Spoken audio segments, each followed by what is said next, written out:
and welcome to our program Where God Weeps, a program where we talk about the suffering church around the world. Today, it is my privilege to welcome Mr. Peter Sefton-Williams, Chairman of the Editorial Committee of the report Religious Freedom in the World 2014. Welcome to our program, Peter. Thank you very much. Peter, you were president of the last edition of the Religious Freedom World Report. Now, I would like to start our conversation with some definitions. What do we consider religious freedom? Well, our starting point is Article 18 of the Universal Declaration of Human Rights, which, as you know, grew out of the Second World War. And that says, quite simply, that everyone has a right to to freedom of religious faith or belief. And that is our fundamental starting point. There is a whole literature and a whole range of laws relating to religious freedom, but the other one I would mention is the guidelines set out by the European Union just 2 years ago, which look at particular definitions of religious freedom. And in that document, they say that religious freedom is the path to peace, prosperity, justice, and democracy. So let me just give you now some of the definitions of religious freedom. How do you identify religious freedom, and how do you identify it by its absence? Well, the first test that you apply is the right to convert, the right to change from one faith to another. That is probably the fundamental religious freedom. If that is denied, then you have no religious freedom. And then there are other more general tests. For example, do you have the right to build a place of worship? Are you allowed freely to come together to worship?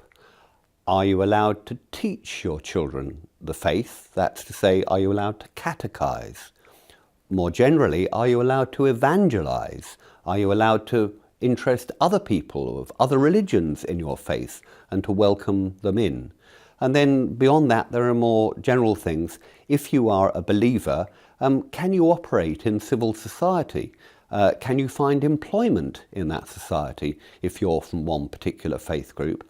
And a particularly interesting test is, can you work for the government of that country if you're from one particular minority faith group? So they are the kind of tests that we apply.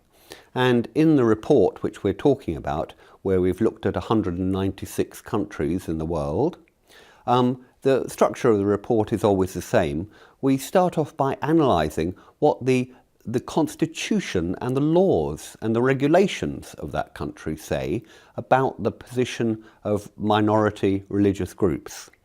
And then we compare the laws or the official legal position with the actual position in that country. And of course, very often the law says one thing, but in practice, something completely different is happening. Most countries in the world guarantee religious freedom in their constitutions. In practice, there are a very large number of countries where religious freedom is simply not possible, either because of legal reasons or because of social and societal reasons. And so, anyway, that is generally the structure of the report. And those tests that I mentioned earlier, they are the tests by which we judge the degree of religious freedom. Peter, and how is it compiled? Where do you get the information from? Do you have people in situ in all these countries? You do field research? Or how do you compile all this data? Well, the fundamental point I want to make is that although we are a Catholic pontifical foundation reporting directly to the Holy See, firstly, the Holy See has no involvement in the writing of the report. We write it independently. And secondly, although we are Catholics, the report itself, as it's called the Worldwide Religious Freedom Report, is not just about Christians. It's about every minority religious group in every country in the world. So it's not just about Catholics or Christians, it's about every minority faith group. So that's the first point to say. Now, obviously, as Catholics, based mainly in Europe, we are not experts on every minority faith group in the world. So instead of trying to write it ourselves, we've gone out to experts around the world, in South America, in parts of Asia, across Europe, across America, and we've assembled a team of about 20 country and regional experts who are the people who write and research the reports for us. And we commission them. They're completely independent, really, of Aid to the Church in Need. We give them a template, a format of how to write the reports. Then they send them back to us and we discuss it with them, and we make sure it's in a standard format. So 20 experts write it. There's been more or less a full-time editorial team of 3 people working for the last 18 months on this report. And then there's an editorial committee, which I chair, which is Aid to the Church in Need people from all over the world who read every report and make sure it conforms to the guidelines, that it's objective, that it has the right balance, and also that it's not political. We're not a political charity, we're a pastoral charity, so we're not in the game of politics, so to speak. Of course there's also an army. I think there's been about 15 translators working on it because it's published in 6 languages. The report itself, the final report, is about 550 pages long, and it's just available on the internet. It was, although there is an Italian edition in print, I know, but in general it's available on the internet. And in addition to that, we've published an executive summary for some people as a reference work. It's very useful, 550 pages, but you can't read it. So we've done an executive summary, which I've written, which perhaps we'll talk about later. Yes, and it has a lot of very, very concrete, very interesting information. But before we get into detail about this summary and some of the data, can we define a specific goal for the publishing of this report?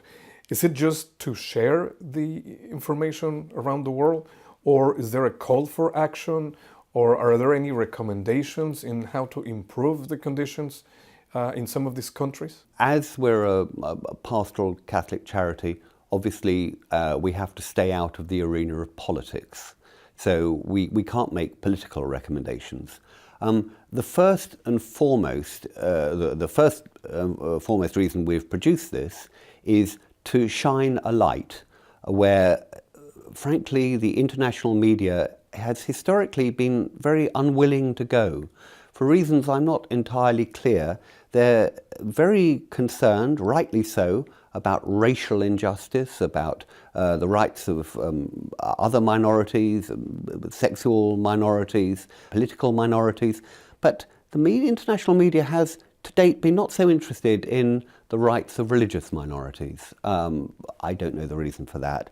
But this report, we hope, helps to balance that and to shine a light where a light hasn't so far been strongly shone, and that by publicising the situation in some of these countries, that it's a call to action to legislators, to human rights activists, and especially to other religious leaders.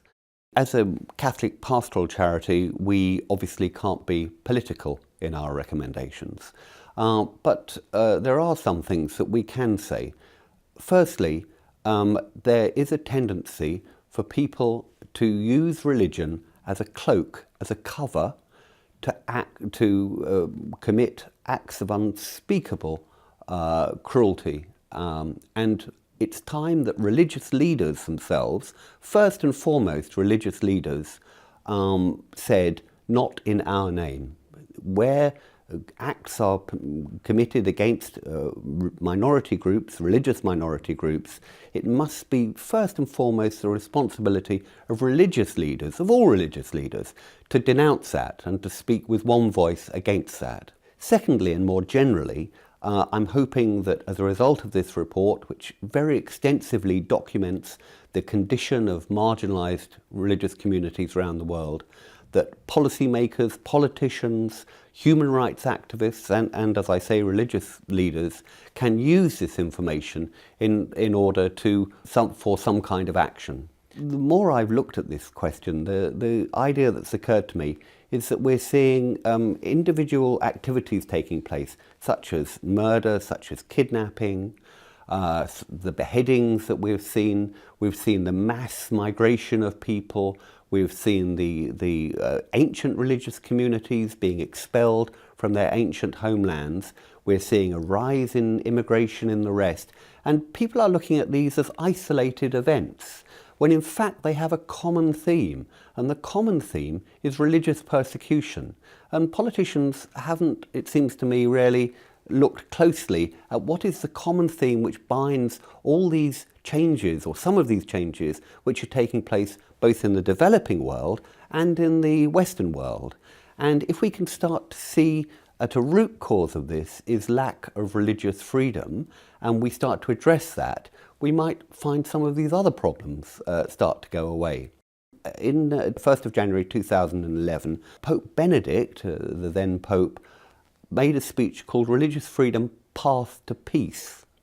And he, in that very eloquent talk, he talked about religious freedom being the fundamental basis for peace in the world. And if you take religious freedom away, you then move to the fundamental breeding ground for conflict, war and violence. So religious freedom brings peace. The opposite, lack of religious freedom, brings you violence, war and conflict. And it seems to me if we could persuade our religious leaders and especially our politicians of that, we might make some progress in these areas. And particularly Pope Francis, in his press conference coming back from Turkey, he did a specific call of what you just said to religious leaders, particularly Islam religious leaders, to condemn some of these actions. I think Pope Francis was exactly right in what he said in that press conference coming back from Turkey, where he made a bold, unequivocal statement calling on Muslim religious leaders to condemn religiously inspired violence. And he was right to say it. Perhaps he could have gone on to say that in fact this is already happening. There are very welcome signs around the world of Islamic religious leaders now joining together. Recently, I think it was about 150 Islamic scholars wrote a very long and scholarly letter saying why the approach of the Islamic State was utterly un-Islamic. And there have been in various countries other initiatives of that kind. And we're also seeing the Archbishop of Canterbury speaking out. We're seeing Prince Charles, interestingly, who will one day be the head of the Anglican Church. He took part in the launch of this report in the UK last month, which we're very grateful to him for doing that. And certainly with Pope Benedict and Pope Francis, we have seen these religious leaders speaking out loudly. So I think this tendency is already happening, and the more we see, the better. Peter, unfortunately, this news, these stories about persecution and cruelty have become more and more frequent in international media. And most of them are related with Muslim perpetrators. Is this the general situation? Can we say that most of this religious persecution is happening in Muslim countries, and the persecution, the perpetrators are Muslim people? Or it's just that for this particular historical moment, we're focusing in this situation? It's certainly the media impression that you get is that religious oppression is mainly a Muslim problem. Our report shows that isn't true. Quite clearly, that shows that's not true. Of the 20 worst offenders in the world, the 20 countries where religious freedom is most absent, 14 of those are Muslim extremist countries. I suppose you would say led by Saudi Arabia, Iran, Iraq and places like that. Of the remainder, the other six countries, they are countries with authoritarian regimes, places like China, and North Korea, and some of the Central Asian republics. And in these countries, life is very hard for Muslims as well as Christians, and also sometimes for Hindus and Buddhists. So it's not solely a problem of Islam. And also we should say that within Europe, within Western Europe, there are now a growing number of attacks, both on Muslims and on Jews. In places like France and Belgium, there are a growing number of attacks on Jews, and across Europe there have been clearly recorded growing numbers of attacks, still at a low level, but it is growing, of attacks on Muslims, and we can't ignore that. In the summary, Peter, and this is a document that you personally got involved, sadly, one of the conclusions is that the situation is getting worse. Yes. Why is this negative tendency?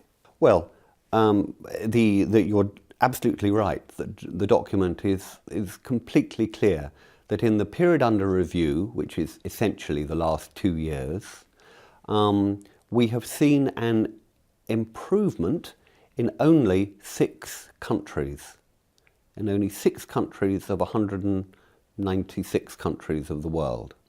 We have seen a worsening situation in 55 countries. That's 29% of the countries worldwide. The situation has got worse in the last 2 years. If you look at countries then we classify as where the situation is high or medium, bad, high or medium religious persecution, and you add to those countries where the situation has got worse, you come to the conclusion that around 40% of countries worldwide are now, religious freedom is either seriously or badly compromised in some way. If you then add to that the countries that we've classified as of concern, you would say it's not serious, but it's going in the wrong direction, yes, so to speak, that's another 20%. So the sad conclusion of this report is that around 60% of countries worldwide, that is to say a majority of countries worldwide, religious freedom is now in some way compromised. And so that's the headline statistic, if you like, and the other headline statistic, as I say, is that where there has been change, it's almost always been change for the worse. And we see no end to that tendency. Now, your question was, why? And I don't know the answer to that. That's a geopolitical question. One very simple answer might be that religious leaders have ignored the question of religious freedom. Probably that was a little bit of my intuition. Maybe we haven't talked about it enough publicly. Yes. And denounce it. Yes, or denounce it. So one is that religious leaders and the media have ignored it, and then you would say, well, why would they ignore it? Well, part of the reason I would say is that the people now in government in Western countries and who run media organizations are personally not interested in religion. Very often they come from an agnostic or atheistic, sometimes an aggressively atheistic background. And this is a subject they have no knowledge of, they have no interest in, and they have no sympathy with. And therefore it's something that they push out of their minds, and they always look for alternative reasons for conflict. And they don't see the lack of religious freedom as at the heart of these conflicts. They prefer to see them as economic terms or racial terms or tribal terms or to do with land ownership or something like that. Whereas I think from our perspective, we see that there's now enormous geopolitical change, especially to do with the rise of what I call mono-confessional states, where in the past you'd had a multi-religious background, especially in the Middle East, and increasingly that is turning into a single religious state, single religious group. And as a result of that, people are being driven out of their homelands, their ancestral homelands, and they're very often seeking refuge in the West. and that's now then causing enormous disruption in the West. And until we start to recognise this situation for what it is, it's a problem of religious freedom or denial of religious rights, perhaps we'll never find a solution to it. Peter, why do you consider the rights of conscience of religious believers at stake? I mean, it's not the same to compare some people that have been killed because they didn't convert to Islam, for instance, in the Middle East, in Iraq, for instance, with situations in the United States or maybe in Europe where people have been under pressure to act or to comply with laws that might go against their conscience. So in this very wide scope, these are very different, but can we put them, both of them, as religious persecution? You're right in one sense that if somebody is asked to conform to a national law regarding, for example, adoption, where adopting children and where the law says that you must allow, if you're an Catholic adoption agency, you must allow homosexual couples to adopt children. You can't fundamentally say that's a religious freedom issue. That's a matter of conscience. But what I would say is that there is now a hierarchy of conscience of rights, a hierarchy of rights, I would call it, which is forming. And again and again in the West, we're seeing the rights of religious believers go lower than the rights of gay rights couples, abortion activists, people who believe increasingly in euthanasia, that the rights of these groups are going higher up the hierarchy of rights than the rights of Christian believers.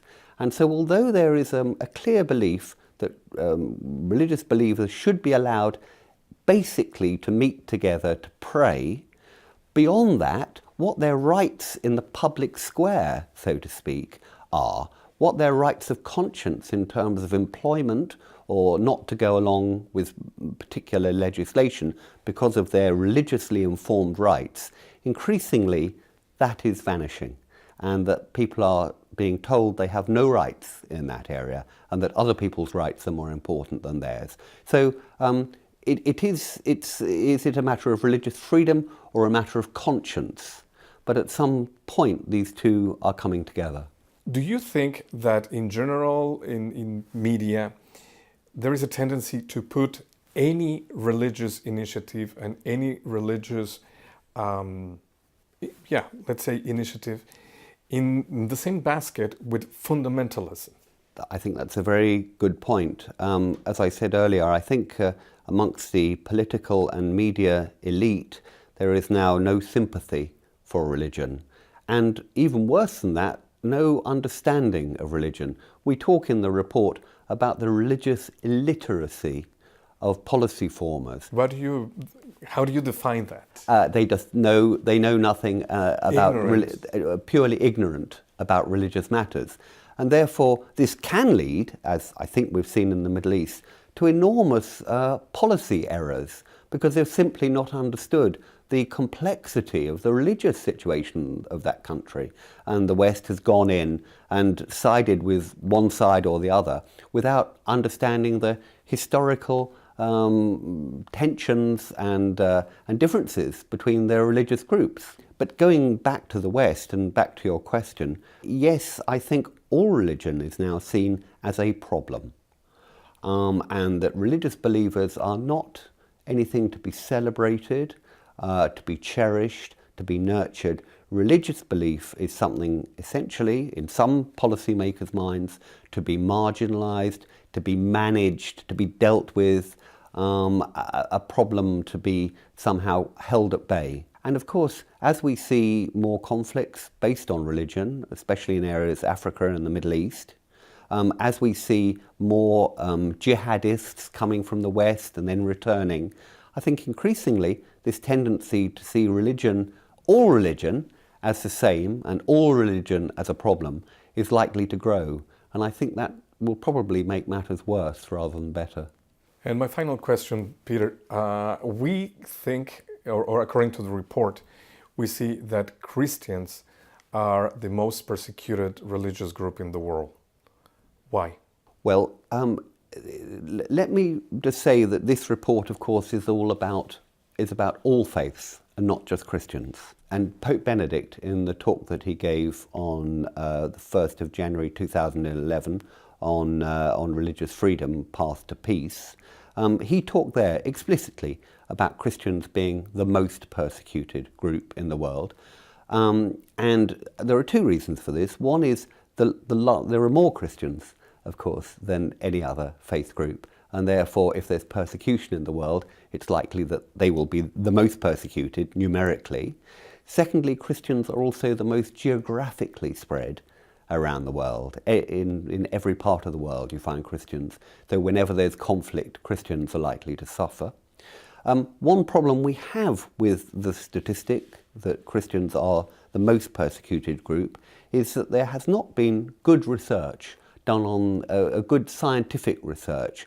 So although that fact is undoubtedly and certainly true, I wish that there was better research on that fact. And maybe Aid to the Church in Need will take part one day in trying to undertake that research. Well, Peter, thank you so much for being with us today, and thank you for this amazing work that you and your team have done with this Religious Freedom Report. Thank you. And thank you, ladies and gentlemen, for being with us in another episode of Where God Weeps. If you want to learn more about the Religious Freedom Report, we encourage you to contact the information at the end of this program. Thank you, and God bless.